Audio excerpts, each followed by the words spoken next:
दिल्ली के कथित शराब घोटाले को लेकर दिल्ली के मुख्यमंत्री अरविंद केजरीवाल को 15 दिनों की न्यायिक हिरासत में भेज दिया गया है। इसके बाद केजरीवाल को तिहाड़ जेल लाया गया और उन्हें यहां जेल नंबर 2 में रखा गया है। केजरीवाल को 21 मार्च को ईडी ने गिरफ्तार किया था।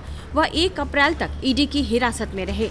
ईडी की हिरासत खत्म होने के बाद केजरीवाल के मुद्दे पर 1 अप्रैल को राउज एवेन्यू कोर्ट में सुनवाई हुई थी, जिसमें ईडी ने अदालत से यह कहा कि केजरीवाल चूंकि जांच में सहयोग नहीं कर रहे हैं, इसलिए उन्हें 15 दिनों की न्यायिक हिरासत में भेजा जाए। ईडी की इस मांग को कोर्ट ने स्वीकार कर लिया। केजरीवाल को 15 दिनों की न्यायिक हिरासत मिलने के बाद बीजेपी ने उनके इस्तीफे की मांग की है। गंभीर आरोपों में घिरे हुए स्वघोषित कट्टर ईमानदार दिल्ली के मुख्यमंत्री श्री अरविंद केजरीवाल जी के समर्थन में भ्रष्टाचार के पुराने आरोपियों और पुराने गुनाहों में आबद्ध रहे तमाम राजनीतिक दलों ने उनका समर्थन किया था और इसके लिए भावनात्मक आधारों का भी उपयोग करने का प्रयास किया गया। परंतु आज न्यायालय ने जो निर्णय सुनाया है वो तथ्यात्मक आधार पर है। तथ्यात्मक आधार पर दिल्ली के मुख्यमंत्री श्री अरविंद केजरीवाल जी को 15 दिन की न्यायिक हिरासत में भेजा गया है।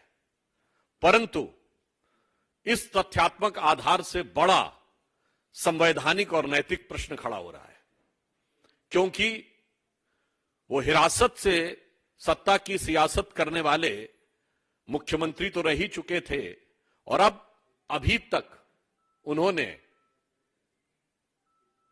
जुडिशियल कस्टडी के बाद भी कोई उत्तर नहीं दिया है। इससे यह बहुत साफ हो जाता है कि सारा विपक्ष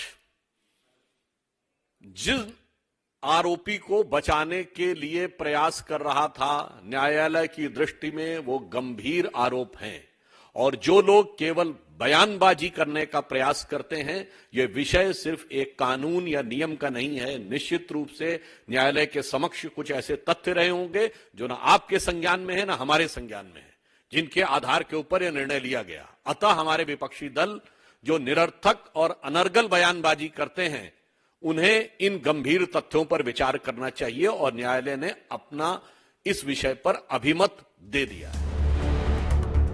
लेकिन आपने कहा है कि केजरीवाल इस्तीफा नहीं देंगे। देखिए, सबसे पहले आप इस बात को समझिए कि लीगली और कॉन्स्टिट्यूशनली दो ही हमारे देश में संवैधानिक और कानूनी प्रावधान हैं इस बात से जुड़े हुए। सबसे पहले रिप्रेजेंटेशन ऑफ पीपल एक्ट ये कहता है कि अगर आपकी 2 साल से ज्यादा कन्विक्शन हो तो फिर आप एक जनप्रतिनिधि नहीं रह सकते हैं, चाहे आप विधायक हो चाहे आप सांसद हो। अरविंद केजरीवाल का कोई कन्विक्शन नहीं हुआ है। कन्विक्शन छोड़िए, आज तक अरविंद केजरीवाल चार्जशीट भी नहीं हुए। नंबर 1। दूसरी बात, इस देश का संवैधानिक प्रावधान ये कहता है कि कोई व्यक्ति चीफ मिनिस्टर नहीं रह सकता, उसे चीफ मिनिस्टर के पद से इस्तीफा देना होगा अगर वो अपने हाउस की मेजॉरिटी नहीं एंजॉय करता। Arvind Kejriwal enjoys the overwhelming majority of the Delhi Assembly। तो इसलिए अरविंद केजरीवाल के इस्तीफा देने का कोई भी कारण नहीं है।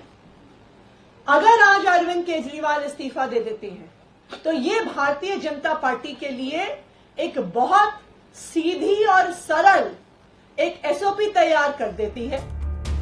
अभी केजरीवाल को तिहाड़ के जेल नंबर 2 भेज दिया गया है। इसी जेल में उनके कई साथी पहले से बंद हैं, जैसे दिल्ली के पूर्व डिप्टी सीएम मनीष सिसोदिया, आपके राज्यसभा सांसद संजय सिंह और कथित शराब घोटाले में केजरीवाल की नई साथी बनी के कविता को 15 मार्च को हैदराबाद में उनके आवास पर तलाशी के बाद गिरफ्तार किया गया था। लेकिन केजरीवाल का तिहाड़ में रहते हुए भी अपने साथियों से मिलना आसान नहीं है। उन्हें यहाँ अकेले ही रहना होगा। मीडिया रिपोर्ट्स के मुताबिक पिछले साल अक्टूबर से जेल में बंद आप नेता संजय सिंह को 3 दिन पहले ही जेल नंबर 2 से 5 में शिफ्ट किया गया था। वहीं मनीष सिसोदिया को जेल नंबर 1 में रखा गया है और के कविता जेल नंबर 6 में है। ऐसे में केजरीवाल का अपने साथियों से मिलना मुश्किल हो सकता है। मीडिया रिपोर्ट्स में यह बताया जा रहा है कि जेल में बंद केजरीवाल के ये सभी साथी बाहर के घटनाक्रम पर नजर बनाए हुए थे। अरविंद केजरीवाल के कोर्ट जाने से लेकर जेल पहुंचने तक के सभी घटनाक्रम को वे अपने बैरक में लगे टीवी पर देख रहे थे। बताया जा रहा है कि अभी तो केजरीवाल 15 अप्रैल तक न्यायिक हिरासत में हैं, लेकिन अगर इसके बाद भी उन्हें जमानत नहीं मिलती है तो ये अवधि बढ़ सकती है, जैसा कि मनीष सिसोदिया और संजय सिंह के मामले में देखने को मिल रहा है। टाइम्स नाउ नवभारत डिजिटल की रिपोर्ट।